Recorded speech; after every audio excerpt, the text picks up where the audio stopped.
தோழர்களுக்கு வணக்கம். இன்று எங்க வீட்டுக்கு வந்துட்டு ஒரு சகோதரி ஒருத்தர் வந்தாங்க. நான் அரசியல்வாதி, சமூக பணியை செஞ்சிட்டு இருக்கேன், யூடியூபரா இருக்கேன், அது எல்லாத்துக்கும் தெரியும். அதே மாதிரி எனது கணவரும் ஒரு அரசியல்வாதி, மாவட்ட நிர்வாகி. அதனால எங்களை ரெண்டு பேத்தையுமே பாக்குறதுக்கு ஆண்கள் பெண்கள் இருவருமே வீட்டுக்கு வருவாங்க.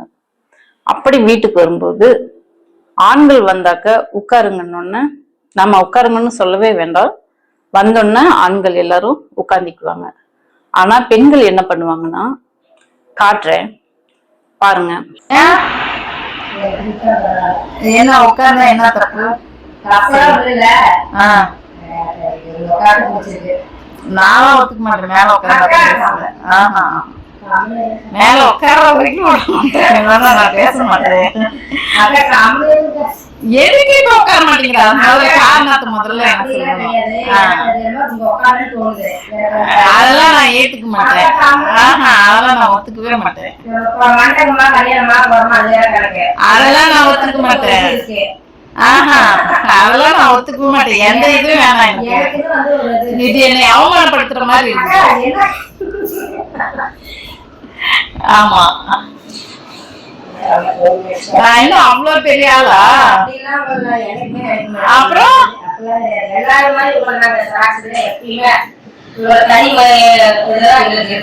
சரி, அப்ப நான் கீழே உட்கார வச்சு பேசணும்னாக்க அப்ப நான் அவ்வளவு நான் உயர்ந்துவேன், நீ தாழ்ந்துவேன். யார் சொன்னது ஒரு மாதிரி மரியாதைன்னு? இப்ப இப்படி அப்ப நான் மதிப்பு கொடுக்காத அர்த்தம் தானே? உங்களோட மதிப்பு வேற, என்னோட மதிப்பு. நான் சின்ன எனக்கு வயசுல தெரியல. யார் சொன்னது உட்காரத்துல ஒரு இடம் வச்சிருக்கேன்.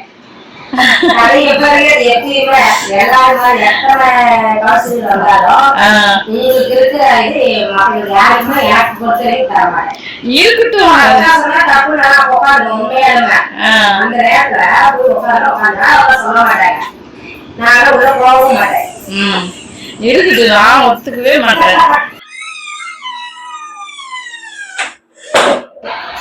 அது இருக்கட்டும், அதை நான் வேணான்னு சொல்லலையே. ஆனா நம்ம மரியாதை விட்டு கொடுத்துட்டு எங்கேயும் போயிருக்கணும்னு அவசியம் இல்லையே. எனக்கு என்ன அது ஒரு மாதிரியே இருக்கு. நம்ம போனோம்னா அக்கா கிட்ட நம்ம எப்படி இருக்குமோ அப்படியே 30 வருஷமா எப்படியோ அப்படிதான் எனக்கு என்னமோ. எவ்வளவுதான் இருந்தாலும் சரி, நீங்களே எப்படியோ அப்படிதான் நான் இருக்கட்டுமே. அப்ப நான் உன்னை கீழே உட்கார வச்சாக்க அப்ப என்ன அர்த்தம்? நான் ஏதோ பெரிய உங்க மாதிரியும் மேல உட்கார சொல்றோம், நம்ம உட்கார மாட்டோம், நம்மளுக்கு தெரியும். அதனால நான் என்ன பண்ணுவேன்னாக்க, அக்கா எப்படி கீழே உட்காரத்துக்கு அளவு பண்ணாது, இடம் கொடுக்கல, எனக்கு இடம் கொடுக்கல. சரி, ஒரு 3 கால் அடிச்சு நீங்க பண்ணிட்டு இருக்கோம். அவரு வேற வீட்டுல வேற நின்று பாத்துட்டு இருந்தாரு. சரி, எல்லாரும் புதுசாக கொண்டு வந்து நினைச்சு போயிட்டேன். பாத்தீங்களா, இதுதான் நிலைமை, பெண்களோட நிலைமை. எங்க வீட்டுக்கு வர ஆண்கள்லாம் நாங்க உட்காருங்கன்னு சொல்றது, ஒரு சிலர் உட்காருங்கன்னு சொன்ன உடனே உட்காருவாங்க, ஒரு சிலர் அவங்க பாட்டுக்கு உட்கார்ந்துக்குவாங்க. அது அவங்களுடைய உரிமை, அவங்களுக்கு மரியாதை. அவங்களுக்கு ஆண்களுக்கு மரியாதை என்னன்னு தெரியுது. அதனால உட்கார்ந்து பேசணும் அப்படிங்கறது ஆண்கள் புரிஞ்சிருக்காங்க. அவங்க வந்தோன்னு உட்கார்ந்துக்கிறாங்க. இது பல ஆண்டுகளாக அப்படிதான் நடந்துட்டு இருக்கு. ஆயிரக்கணக்கான ஆண்டுகளாக ஆண்கள் மேல உட்காருவது அது வழக்கமா இருக்கு. அது ஒரு இயல்பான ஒரு விஷயம் ஆயிடுச்சு. இயற்கையா அது ஆண்கள் அந்த மாதிரி இருக்கிறது இயற்கையான விஷயம் ஆயிடுச்சு.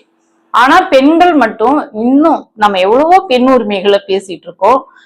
எவ்வளவு பெண் உரிமைகள் பேசினாலும் ஆனா பெண்கள் மட்டும் மேல சோஃபா மேல, சேர் மேல, நாற்காலியில உட்கார்றது அவங்களுக்கு கொடுக்குற மரியாதைன்னு நினைக்கிறாங்க. கீழே உட்கார்றது நம்ம மற்றவங்களுக்கு கொடுக்குற மரியாதைன்னு நினைக்கிறாங்க. குறிப்பா இப்ப எந்த பெண்களும் ஆண்கள் முன்னாடி இன்னைக்கு வரைக்கும் உட்கார்றதே இல்லை. அவங்க வீட்டு ஆண்களை, அவங்க அண்ணன் தம்பிங்க, அப்பா, அவங்க கூட பிறந்தவங்க, இன்னும் நம்ம அவங்க குடும்பத்துல இருக்கக்கூடிய மச்சாண்டரு, இந்த மச்சாண்டர் கொழுந்தனாரு, அவங்க வீட்டு ஆண்கள் முன்னாடியே எந்த பெண்களும் இன்னும் பெரும்பாலும் உட்காராததான் இருக்காங்க. இப்படிதான் எங்க வீட்டுக்கு வர பெண்கள்லாம் தினந்தோறும் நான் அவங்க கூட அவங்கள சோஃபாவிலயோ நாற்காலிலயோ உட்கார வைக்கிறதுக்கு இப்படிதான் நான் பாடாப்பட்டுக்கிட்டு இருக்கேன். அதுவே எனக்கு ஒரு போராட்டமா இருக்கும். உட்காந்தனாதான் பேசுவேன் அப்படின்ற முடிவுக்கு வந்து நான் பேச மாட்டேன்னு சொல்லிட்டு கோச்சிட்டு இருக்கிற காலம்லாம் கூட இருக்கு. அப்பதான் நான் பேசுவேன், மேல உட்காந்தாதான் பேசுவேன் அப்படின்னா கோச்சிட்டு நான் பேசாம வருவேன். நீங்க உட்காரலன்னா உங்களுக்கு நான் எந்த பணியும் செஞ்சு கொடுக்க மாட்டேன், உங்க வீட்டு விசேஷங்களுக்கு அழைக்க வருவாங்க, உங்க வீட்டு விசேஷங்களுக்கு உட்காரலன்னா வரமாட்டேன், மேல உட்கார்ந்தா தான் வருவேன், இப்படி எல்லாம் டிமாண்ட் வச்சுதான் அவங்கள வந்து நாற்காலிலேயே சோஃபாலேயே உட்கார வைப்பேன். ஏன் இதை நம்ம வந்து ஒரு காணொலியே பண்றோம்னா, எவ்வளவோ பெண்கள் வந்து முன்னேறி இன்னைக்கு சமத்துவமா படிச்ச பெண்களும் அப்படிதான் இருக்காங்க நிறைய பேர். எங்க வீட்டுக்கு வரவங்களும் எவ்வளவோ படிச்சிருந்தாலும், எவ்வளவோ நாகரிகங்கள் வளர்ந்து இருந்தாலும், கம்ப்யூட்டர் பத்தி தொழில்நுட்பங்களை பத்தி தெரிஞ்சிருந்தாலும், ஆனா பெண்கள் மட்டும் இப்படியே இருக்காங்களே, ஏன் இன்னும் அந்த பழமை காலத்திலேயே இருக்காங்களே என்று பார்த்தோம்னா, ஆண்டாண்டு காலமாக அவங்கள வந்து பழக்கப்படுத்தினதுனால அப்படி இருக்காங்க. அதனால வந்துட்டு பெண்கள் முதல்ல தங்களுடைய உரிமை என்ன, மரியாதை என்ன என்று தெரிஞ்சுக்கணும். இது வந்து கீழே உட்கார்ந்தா அவங்களுக்கு நம்ம மரியாதை கொடுக்குறோம், சரி. அப்போ நாங்க வந்து அவங்களை கீழே உட்கார வைக்கிறத அது அவமரியாதை இல்லையா? ஒருத்தருக்கு மரியாதை, இன்னொருத்தருக்கு அவமரியாதையா இருக்கு. அப்ப இருவரும் சமமா உட்கார்றது தானே மரியாதை. அப்படித்தானே நம்ம மரியாதைன்னா இருவருக்கும் சமமாக இருக்கணும் இல்லையா? இது என்னைக்கு பெண்கள் உணர்வாங்க? பெண்கள் வந்து தங்களுடைய உரிமை என்ன, மரியாதை என்ன என்பதை புரிஞ்சு நடந்துக்கணும். உதாரணத்துக்கு சொல்லணும்னா, ஒவ்வொரு பெண்களும் சமைக்கிறது வந்து அவங்கதான் பெரும்பாலும் வீட்டுல குடும்பத்துல வந்து சமைக்கிறாங்க. அப்போ சமைக்கும் போது அவங்களுக்குன்னு என்னைக்குமே வந்துட்டு அவங்க விருப்பப்பட்ட உணவுகளை சமைக்கவே மாட்டாங்க. மாமியாருக்கு என்ன வேணும், கணவனுக்கு என்ன வேணும், கொழுந்தனருக்கு, பிள்ளைகளுக்கு என்ன வேணும், இப்படி பார்த்துதான் சமைப்பாங்க. அப்படி சமைச்சாலும் அதை வந்து நேரத்துக்கு சாப்பிட மாட்டாங்க. 9 மணிக்கு சாப்பிட வேண்டிய சாப்பாட்டை எல்லாத்துக்கும் காலையில டிஃபன் வந்து சமைச்சு முடிச்சோன்னே எல்லாத்துக்கும் 8, 9 மணிக்கெல்லாம் கொடுத்து முடிச்சிருவாங்க. ஆனா இந்த பெண்கள் மட்டும் சாப்பிட்றதுக்கு 11 மணி 11:30 மணி ஆகும் காலை உணவு சாப்பிட்றதுக்கே. அதே போலதான் மாலை உணவு சாப்பிட்றதுக்கு 4 மணி 3:30 மணி 2:30 மணி இப்படி ஆகும். ஒவ்வொருத்தரும் அவங்கவுங்க வேலைக்கு. அதே மாதிரி இரவு உணவு எல்லாத்துக்கும் கொடுத்து முடிச்சுட்டு கடைசியா தான் சாப்பிடுவாங்க. ஏன் நான் இந்த உணவுல எடுக்கிறேன்னா, உணவவே இப்படி வந்துட்டு தனக்கான உணவை தேர்வு செய்து சாப்பிடாம அதையும் விட்டு கொடுத்து இருக்காங்க. இந்த மாதிரி தன்னுடைய உடம்ப கூட அவங்க வந்து இந்த மாதிரி சாப்பாட்டவே விட்டு கொடுத்து அவங்க வந்துட்டு இருக்கிறதுனால தனக்கான உடம்ப அவங்க வந்து சரியா பராமரிக்காதவங்களாதான் இருக்காங்க. குடும்பத்துக்காகவே வேண்டி தியாகம் பண்றவங்களாதான் பெண்கள் இருக்காங்க. அதனாலதான் சொல்றேன், நம்மளுடைய உரிமை என்ன, மரியாதை என்ன அறிஞ்சு ஒவ்வொரு பெண்களும் செயல்படணும். ஏன்னா நம்ம உரிமைக்காக ஆண்களே வந்து எப்போதும் போராடிட்டு இருக்க முடியாது. இந்த சமூக சீர்திருத்தங்கள்னு எடுத்துக்கிட்டா, தந்தை பெரியார் அவர்கள் வந்துட்டு பெண்கள் கையில இருக்கிற கரண்டியை பிடுங்கிட்டு புத்தகத்தை கொடுத்தாரு. இன்னைக்கு பெண்கள் எல்லாம் படிச்சுட்டாங்க. அதே போல கலைஞர் வந்துட்டு பெரியார் நிறைவேற்றின சொத்துல உரிமைங்கிறது 1989 கொண்டுட்டு வந்துட்டாரு கலைஞர். அதை கொண்டுட்டு வந்ததை இன்னும் கலைஞர் வந்துட்டு ஒரு தலைவர், அரசியல்வாதியாக இருந்து ஒரு முதல்வராக இருந்து பெண் உரிமைகளுக்கு என்ன செய்யணுமோ அதை செஞ்சிட்டாரு. ஆனா இந்த பெண்கள் வந்துட்டு அந்த சொத்து உரிமையை, தனக்கான உரிமையை கேட்டு வாங்க கூட தயக்கம் உள்ளவங்களாக தான் பெரும்பாலும் இருக்காங்க. அதனாலதான் சொன்னேன், தங்களுடைய உரிமை என்ன, மரியாதை என்னன்னு உணர்ந்து வாழணும் என்று சொன்னேன். அதே போலதான் சொத்துரிமையிலையும் அப்படி இன்னும் இது வரைக்கும் கேட்காதவங்களா இருக்காங்க. அது ஏதோ அண்ணன் தம்பிங்க தானே, இருந்துட்டு போகட்டும் அப்படின்னு விட்டு கொடுக்குற மனப்பான்மையில இருக்கிறாங்க. அது ஒண்ணு. இப்ப உள்ளாட்சி பிரதிநிதிகள் 50% கொடுத்துட்டாங்க. ஒரு அரசாங்கத்தால, ஒரு அரசியல் கட்சியால இந்த சமூகத்துக்கு என்ன மாற்றத்தை கொண்டுட்டு வர முடியுமோ அதையெல்லாம் ஒரு அரசியல்வாதிகள், தலைவர்கள் செய்யறாங்க. 50% இடஒதுக்கீடு உள்ளாட்சியில கொடுத்தாலும், ஆனாலும் அந்த பெண்கள் இருக்கிற வார்டுல மட்டும் 2 கவுன்சிலர்களாக இருக்காங்க. கவுன்சிலருக்கு கால் பண்ணா அவங்க கணவர் தான் அட்டன் பண்ணுவாங்க. அந்த மாதிரி ஒரு நிலைமையெல்லாம் இருக்கு. அப்போ பெண்கள் முதல்ல தன்னுடைய உரிமை என்ன, மரியாதை என்னன்னு உணர்ந்து செயல்பட்டாதான் நமக்காக ஆண்களே குரல் கொடுத்துட்டு இருக்க மாட்டாங்க.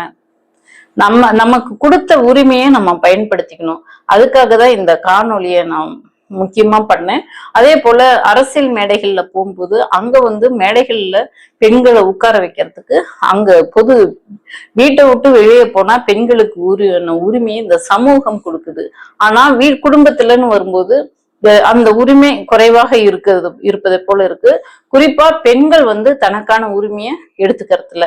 வீட்டுல ஏதாவது ஒரு விசேஷங்கள், அதாவது நல்ல நிகழ்வுகள் இந்த மாதிரி நடக்கும்போது அதை வந்து ஆண்கள் செஞ்சுக்குவாங்க என்று சொல்லி ஒதுங்குவது, தனக்கான உரிமையை முன்ன நின்னு செய்யறதில்லன்றதை விட வீட்டு வேலை பாக்குறதோட அவங்க வேலை அதுதான் முக்கியமான வேலையா அவங்களுக்கு தெரியும். முக்கியமான முடிவு எடுக்கிறதுல ஆண்கள் மட்டும் கலந்து முடிவு எடுக்கிறது. அப்ப பெண்களுக்கு எதுவுமே தெரியாது அப்படின்ற ஒரு சூழல தனக்குத்தானே பெண் வந்து மூளைக்கு விலங்கு போட்டு சிந்திக்க தெரியாது, எல்லா தெரிஞ்சிருந்தும் சிந்திக்க தெரியாதவங்களா இருக்காங்க. அந்த மாதிரி பெண்களுக்காக தான் இந்த காணொளி. எத்தனையோ பெண்கள் இன்னைக்கு வந்து சரிசமமா இருக்காங்க. இருந்தாலும் இந்த மாதிரி தன் உரிமை என்ன, மரியாதை என்ன என்று தெரியாம இப்போ வந்த செல்வி என் சகோதரி தான், சொந்தக்காரங்க தான் எல்லாம். எங்க வீட்டுக்கு வரீங்களா வர பெண்கள்லாம் இப்படிதான் இருக்காங்க. இது மாதிரி இருக்கிற பெண்களுக்காக தான் இந்த காணொளி பண்றேன். இந்த காணொலியை பார்த்துட்டு இருக்கிறீங்க. உங்களுடைய கருத்து என்ன, உங்களுடைய கமெண்ட் என்ன என்று சொல்லி பதிவு செஞ்சு பகிர்ந்து உதவுமாறு அன்போடு கேட்டுக்கொள்கிறேன். நன்றி, வணக்கம்.